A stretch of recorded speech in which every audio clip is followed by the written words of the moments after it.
अस्सलामुअलैकुम दोस्तों, उम्मीद है आप सब खैरियत से होंगे। पिछले लेक्चर में हमने अपना पहला प्रोग्राम हेलो वर्ल्ड प्रोग्राम बनाया था और आज के इस लेक्चर में हम एक नया और एक बहुत ही अहम चीज़ सीखने जा रहे हैं जिसका नाम है वेरिएबल। तो सबसे पहला क्वेश्चन अराइज होता है कि what is variable. A variable is a symbol or name that represent a value or a data that can change during the execution of a program or within a mathematical expression।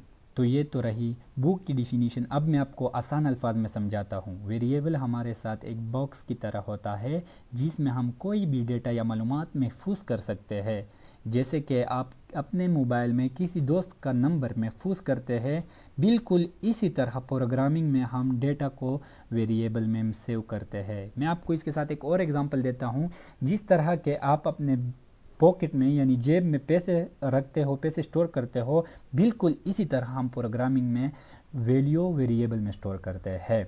Basically हम किसी value को memory allocate करवाने के लिए variable बनाते हैं जहां पर हम उस वैल्यू को रखते हैं फर्दर यूज़ के लिए। A variable represent a storage or memory location in the computer memory in which data is stored। Variable represent करता है स्टोरेज या मेमोरी लोकेशन को कंप्यूटर मेमोरी में जहां पर हम क्या करते हैं, डेटा को स्टोर करते हैं यानी कि वैल्यू को स्टोर करते हैं। आई होप यहाँ तक आपको समझ आ गई होगी। अगर फिर भी कोई डाउट्स है तो उसको हम प्रैक्टिकल वर्क में क्लियर करते हैं। अब इसके कुछ रूल है उसको पढ़ते हैं। Rule for writing variable name. सबसे पहला रूल जो हमारे पास है, the first character of A variable name can not B A digit. Variable name का पहला करेक्टर हमारे पास कभी भी डिजिट नहीं होगा। सेकेंड रूल है, the first character of the variable name में बी एन अल्फ़ाबेटिक करेक्टर और एन अंडरस्कोर। यानी कि वेरिएबल नेम का हमारे पास पहला करेक्टर या तो अल्फ़ाबेटिक करेक्टर होगा यानी कि लेटर होगा या फिर अंडरस्कोर होगा। नेक्स्ट है, blank space are not allowed in a variable name. Variable name में कोई भी ब्लैंक स्पेस अलाउड नहीं है। Special character can not be use in variable name, यानी स्पेशल कैरेक्टर हम वेरिएबल नेम में यूज़ नहीं कर सकते। फॉर एग्जांपल हमारे पास डॉलर का साइन है, हैश है, द रेट साइन। नेक्स्ट है रिजर्व सी, वो can not be use as a variable name. तो ये थे इसके रूल। अभी चलते हैं प्रैक्टिकल में। सो गाइज यहाँ तक तो आपको क्लियर होगा क्योंकि पिछले लेक्चर में हमने इस पर डिटेल के साथ बात की। अब आगे बढ़ते हैं। चलो मान लेते हैं कि हमने दो नंबर लेने हैं और उन दो नंबरों का हमने समेशन निकालना है। तो उसके लिए सबसे पहले हम क्या करेंगे, दो वेरिएबल डिक्लेयर करेंगे। जैसे कि फॉर एग्जांपल हम एक वेरिएबल बनाते हैं num1 के नाम से। हमने एक वेरिएबल बनाया और उसको हमने क्या किया, वैल्यू भी असाइन कर दी। 46 वैल्यू हमने इसको असाइन कर ली। यहाँ तक तो ठीक है, लेकिन यहाँ पर आपको ये इंड नज़र आ रहा है, ये हमने क्यों लिखा और इसकी क्या ज़रूरत थी। जेंटलमैन याद रखिए, C++ में जब भी हम कोई वेरिएबल डिक्लेयर करेंगे तो उससे पहले उसके वैल्यू के मुताबिक हम एक डेटा टाइप लिखेंगे। जैसे कि फॉर एग्जांपल अगर हमारे पास कोई नंबर हो, इंटीजर वैल्यू हो, तो उसके लिए हम क्या यूज़ करते हैं, कौन सा डेटा टाइप यूज़ करते हैं, इंट डेटा टाइप यूज़ करते हैं। इसी तरह अगर हमारे पास कोई डेसिमल नंबर हो, जैसे कि हमारे पास फॉर एग्जांपल 4.6 है, 4.5 है, तो उसके लिए हम फ्लोट का डेटा टाइप यूज़ करेंगे। और अगर हमारे पास कोई नेम हो, जैसे कि कोई कंपनी का नेम है, ऐसा कोई भी इंसान का नेम, कोई भी नेम हो हमारे पास, तो उसके लिए हम क्या करते हैं, स्ट्रिंग का डेटा टाइप यूज़ करते हैं। चलो अब आगे चलते हैं। एक और वेरिएबल डिक्लेयर करते हैं num2 के नाम से।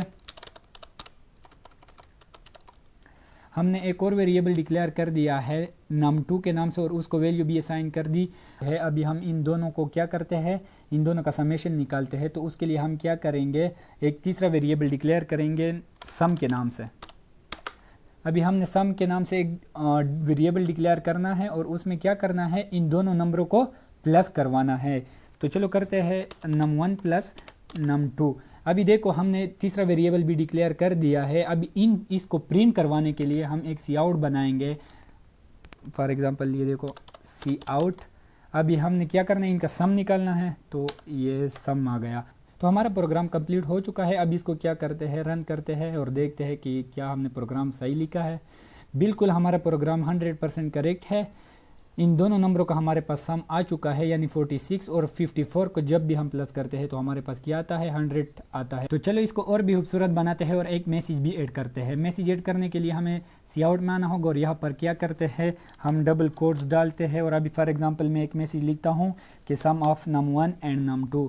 अभी हमने एक मैसेज लिख लिया है, तो यहाँ पर हम लेस देन का निशान लगाएंगे, डबल। अभी चलो रन करते हैं। तो ये देखो हमारे पास रन हो चुका है। ये पहले मैसेज प्रिंट हुआ है, जैसे में हमने मैसेज लिखा था बिल्कुल एज इट इज़ हमारे पास पहले message some of num1 and num2 यह स्क्रीन पर प्रिंट हो चुका है। उसके बाद हमारे पास इन दोनों का जो समेशन है, इन दोनों की जो ऐड करने से जो वैल्यू आती है वो प्रिंट हुई है, यानी 100। तो ये था आज का प्रोग्राम। चलो अब एक टास्क आपके लिए है। आप लोगों ने क्या करना है, 3 वेरिएबल डिक्लेयर करने हैं। एक अपने नेम के लिए, अपनी सिटी के लिए, अपने सिटी नेम के लिए, उसके बाद दूसरा जो है अपने एज के लिए, और तीसरा फॉर एग्जांपल आप एक हफ्ते में कितना फूड खाते हो उसके वेट के लिए एक वेरिएबल डिक्लेयर करो। तो ये हुआ आपका असाइनमेंट। अगर वीडियो अच्छी लगी हो तो लाइक कीजिए, चैनल को सब्सक्राइब कीजिए और शेयर ज़रूर कीजिए।